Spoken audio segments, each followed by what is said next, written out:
তো আমরা এখন বেসিক্যালি ওই যে আমি আগে যেই গ্রামারের এলার্জি অটোমেটন বানাইছিলাম সেইটারই কিভাবে পার্স টেবিল বানাইতে পারি সেই জিনিসটা একটু দেখবো। তো পার্স ট্রি বানানোর জন্য আমার কি দুইটা জিনিস লাগে, তাই না? একটা হচ্ছে আমার অটোমেটনটা যা লাগে, এলার্জির অটোমেটন, যেটা আমি অলরেডি বানাই ফেলছি। আর হলো আরেকটা জিনিস লাগে, সেটা হলো ফলো লাগে। প্রত্যেকটা নন টার্মিনালে ফলো লাগে। তাহলে আমি আমি হলো এই কনটেক্সট ফ্রি গ্রামারের আমি একটু ফলোগুলো বের করি। এখানকার নন টার্মিনাল কে কে? এস প্রাইম আর এস, এই দুইটা মাত্র নন টার্মিনাল। তাহলে ফলো অফ এস, আমি আগে ফলো অফ এস প্রাইমটা বলি, তারপরে ফলো অফ এসটা বের করবো।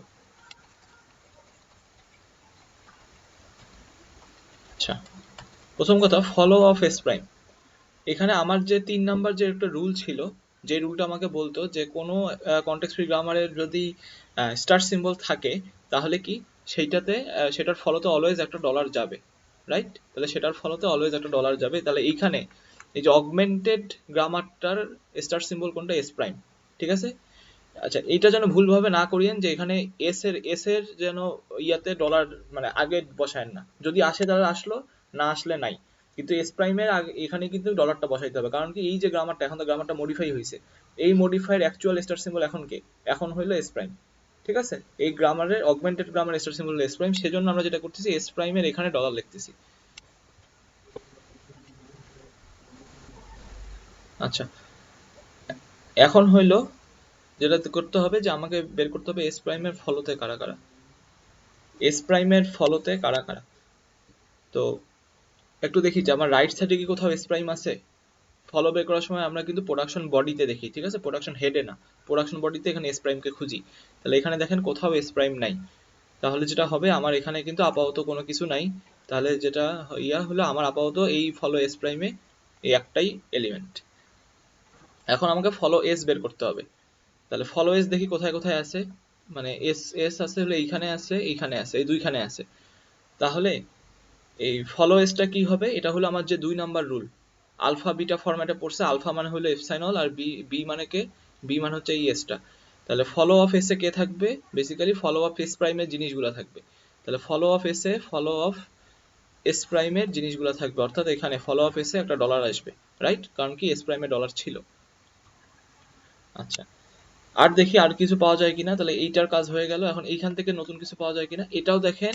আলফা বি ফরম্যাটে পড়ছে, তাই না? আলফা মানে হলো এ আর বি মানে হলো এস। তাহলে ফলো অফ এস এ আবার ফলো অফ এস এর জিনিসগুলোই থাকবে। তাহলে কি এইটার থেকে কিন্তু আমরা কোনো মিনিংফুল কোনো কিছু পাচ্ছি না, রাইট? এখান থেকে আমরা কিন্তু কোনো মিনিংফুল কিছু পাচ্ছি না। এটা যেটা বলছে ফলো অফ এসে আবার ফলো অফ এস এর জিনিসগুলোই থাকতেছে, অর্থাৎ আমরা এক্সট্রা কোনো কিছু পাচ্ছি না। তাহলে এখান থেকেও আর কোনো কিছু পাওয়া যাচ্ছে না।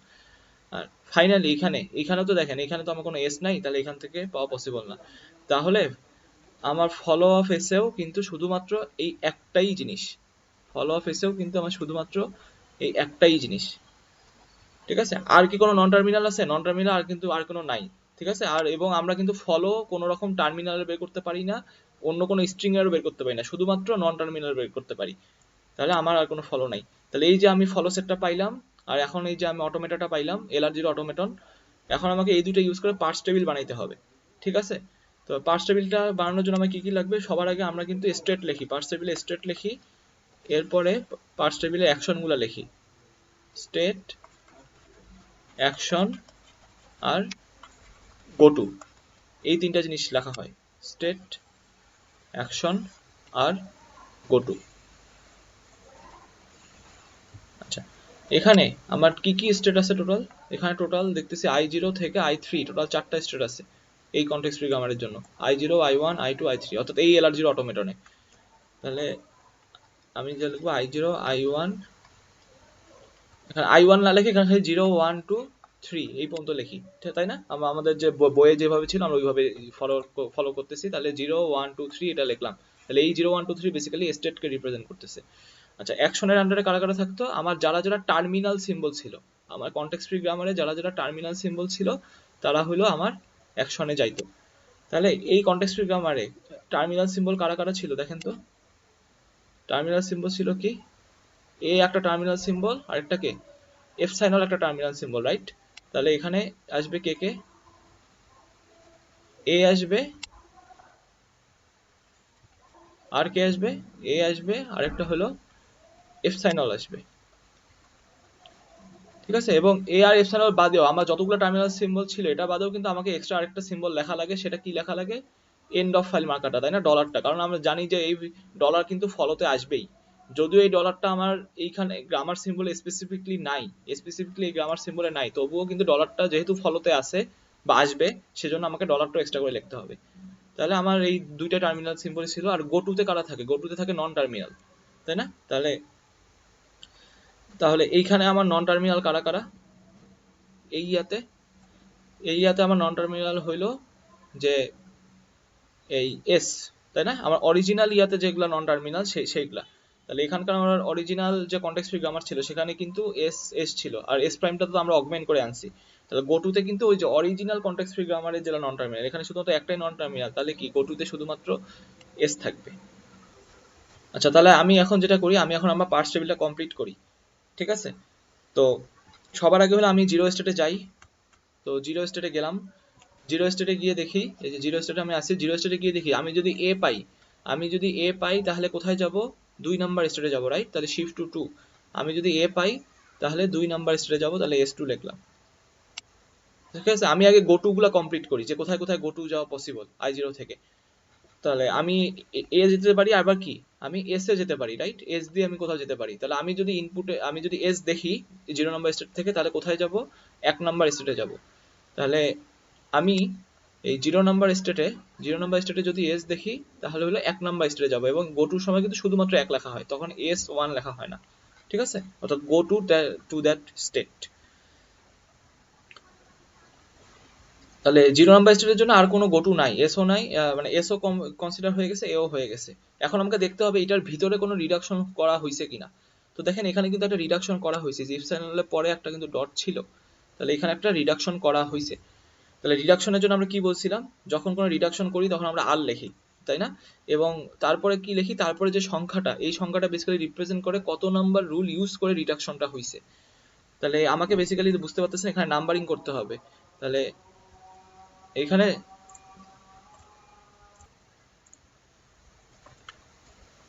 তো নাম্বারিংটা আমরা করি হইলো আহ, সেটা হলো এই অরিজিনাল যে কনটেক্সট ফ্রি গ্রামার, আমরা অগমেন্টেড রুলটাকে বাদ দিই, দিয়ে হলো এখান থেকে নাম্বারিংটা করি। আচ্ছা, তো নাম্বারিংটা করলাম, করার পরে এখন আমাকে যেটা হইলো, আমি তাহলে বুঝতে পারতেছেন এখানে আমাকে আর লিখতে হবে। এখন আর এর পিছে একটা নাম্বার লিখতে হবে, সেটা বেসিক্যালি কত? R2। এখানে তাহলে R2 এই জিনিসটা আমাকে লিখতে হবে। ঠিক আছে, R2 এই জিনিসটা আমাকে লিখতে হবে। তো এখন কথা হচ্ছে এই R2 গুলো আমি কোথায় কোথায় বসাবো? কারণ দেখেন এইখানে এই যে জিরো স্টেটের আন্ডারে আমার তো 3টা কলাম আছে, এ আছে, এপসাইলন আছে, আর ডলার আছে। তাহলে আমি কিসে কিসে বসাবো? এটা আমি কিভাবে বুঝি? আমি এইভাবে বুঝি যে আমার এইটা কোথায় রিডিউস হচ্ছে, এই যে এপসাইলনটা রিডিউস হয়ে কোথায় যাচ্ছে, দেন যেই জিনিসে রিডিউস হচ্ছে সেইটার ফলোতে কারা ছিল।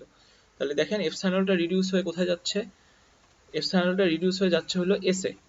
তাহলে এস এ যখন হচ্ছে, তাহলে এস এর ফলোতে কারা ছিল? এস এর ফলোতে ছিল হলো একটা ডলার। তাহলে আমি যে R2টাকে লিখবো সেটা কোথায় লিখবো? সেটাকে আমি এই ডলারের আন্ডারে লিখবো। আশা করি জিনিসটা মানে বোঝা গেছে। তো এরপর আমার তাহলে কি 0 নাম্বার স্টেট নিয়ে কাজ শেষ, এখন আমার 1 নাম্বার স্টেটে আসতে হবে। তাহলে 1 নাম্বার স্টেটে গিয়ে কি দেখতেছি? 1 নাম্বার স্টেটে শুধুমাত্র কি ডলার পাইলেই সে কি করবে? সেট করবে, তাই না? এখান থেকে আর কোনো কিছু আমার অন্য কোনো কিছু নাই। তাহলে যেটা হবে, 1 নাম্বার স্টেটের ক্ষেত্রে ডলার পাইলে আমি সেভ করতেছি। তাহলে এখানে আর কিছু নাই। ঠিক আছে, এখন আমি 2 নাম্বার স্টেটে যাই। 2 নাম্বার স্টেটে দেখি কি অবস্থা। 2 নাম্বার স্টেটে সবার আগে আমরা গোটু গুলা দেখি। এখানে এস থেকে একটা গোটু আছে, আরেকটা হলো এ থেকে একটা গোটু আছে। তাহলে এস থেকে যদি গোটু হয় তাহলে সে কোথায় যায়? 3 নাম্বার ইয়াতে যায়, তাই না? এস তো একটা ছিল নন টার্মিনাল। তাহলে এস থেকে যদি গোটু হয় তাহলে সে 3 নাম্বার স্টেটে যায়। তাহলে এস থেকে যদি গোটু হয় তাহলে গোটুর আন্ডারে লিখবো, এস থেকে যদি গোটু হয় তাহলে 3 নাম্বার স্টেটে যায়। আর এই পাশে গরুটা কি? এটা হলো এ, অর্থাৎ একটা টার্মিনাল সিম্বল। টার্মিনাল সিম্বলের সময় আমরা কি লিখি? S2, তাই না? এইভাবে লিখবো, অর্থাৎ 2 নাম্বার ইয়া থেকে সে 2 নাম্বার এখানেই থাকে। তাহলে যদি সে এ পায় তাহলে এখানে কত লিখবো? S2 লিখবো। ঠিক আছে, তাহলে আমার 2 নাম্বার স্টেটের গোটু গুলা হয়ে গেল। এখন আমরা কি করব? এখন আমরা কোনো রিডাকশন করা পসিবল কিনা সেই জিনিসগুলোকে দেখবো। তো এখানে দেখেন রিডাকশন করা পসিবল কিনা, এই যে এই রুলের কারণে দেখেন আবার রিডাকশন করা পসিবল এপসাইলনের জন্য। কারণ কি এপসাইলনের লাস্টে ডট আছে, কোনো কিছু লাস্টে যদি ডট থাকে আমরা রিডিউস করি। তাহলে এখানেও বুঝতে পারছেন রিডাকশন করতে হবে কত নাম্বার রুল ইউজ করে, আমরা নাম্বারটা দেখে আসি 2 নাম্বার, তাই না, এস থেকে এপসাইলন, তাহলে 2 নাম্বার রুল ইউজ করে রিডাকশনটা করব। এবং এটা কোথায় কোথায় লেখা লাগবে আর টুটা 3টা কলামের মধ্যে, সেটা কোথা থেকে পাবো, সেটা পাবো হচ্ছে এইটা যেখানে রিডিউস হয়েছে সেটার ফলতে। এপসাইলনটা রিডিউস হয়েছে এস এ, এস এর ফলতে কারা ছিল, এস এর ফলতে শুধুমাত্র একটাই ডলার আছে, তাহলে আর টুটা লেখা হবে কার আন্ডারে, আর টুটা লেখা হবে এই ডলারের আন্ডারে। ঠিক আছে, ফাইনালি আমরা 3 নাম্বার স্টেটকে যদি কমপ্লিট করি, 3 নাম্বার স্টেটের কাছে যাই, 3 নাম্বার স্টেটে দেখেন কোনো রকম গোটু নাই, তাই না, কোনো রকম গোটু নাই, তাহলে আমার শিফট বা এই টাইপের কোনো কিছু দরকার নাই, শুধুমাত্র কে আছে এখানে, রিডিউসটা আছে, রাইট, কারণ ডট একটা ডট আছে সবার লাস্টে। তাহলে এই জিনিসটা পুরো রিডিউস হয়ে কোথায় যাচ্ছে, এসে যাচ্ছে, পুরো জিনিসটা রিডিউস হয়ে এই এ এস ডট, এই পুরো জিনিসটা রিডিউস হয়ে কোথায় যাচ্ছে, এসে যাচ্ছে। এস এর ফলতে কে ছিল, এস এর ফলতে ডট ছিল, তাই না। তাহলে আমাকে এখানে রিডিউস করতে হবে, তাহলে আমি আর লিখলাম, এবং কত নাম্বার প্রোডাকশন রুল ইউজ করে রিডিউস করতে হবে, 1 নাম্বার প্রোডাকশন রুল, তাই না, 1 নাম্বার প্রোডাকশন রুল। তাহলে এখানে কত লিখতে হবে, আর 1। ঠিক আছে, আর 1 এখন কার আন্ডারে লিখবো, ওই যে এস এর ফলতে যে ছিল, এস এর ফলতে শুধুমাত্র একটাই কি একটা ডলার আছে, তাহলে আর 1টা লিখবো কোথায়, আর 1টা লিখবো আমি ডলারের আন্ডারে। তাহলে এই যে আমি এটা লিখলাম, এটা হলো আমার বেসিক্যালি পার্স টেবিল। আচ্ছা, এই পার্স টেবিলটা আমি কার জন্য বানাইছি, এসএলআর এর জন্য, তাই না, এবং আমি কিন্তু এটা বলেছি শুধুমাত্র এসএলআর বলা মানে কিন্তু এসএলআর 1 পার্স টেবিল, অর্থাৎ তার একটা লুক অ্যাহেড আছে, এবং এই যে একটা লুক অ্যাহেড সেই জিনিসটা ক্যালকুলেট করতেছি কি দিয়ে, ফলো সেট দিয়ে, যে ওর পরে কে আসতে পারে। তাহলে আশা করি এই জিনিসটা বোঝা গেছে।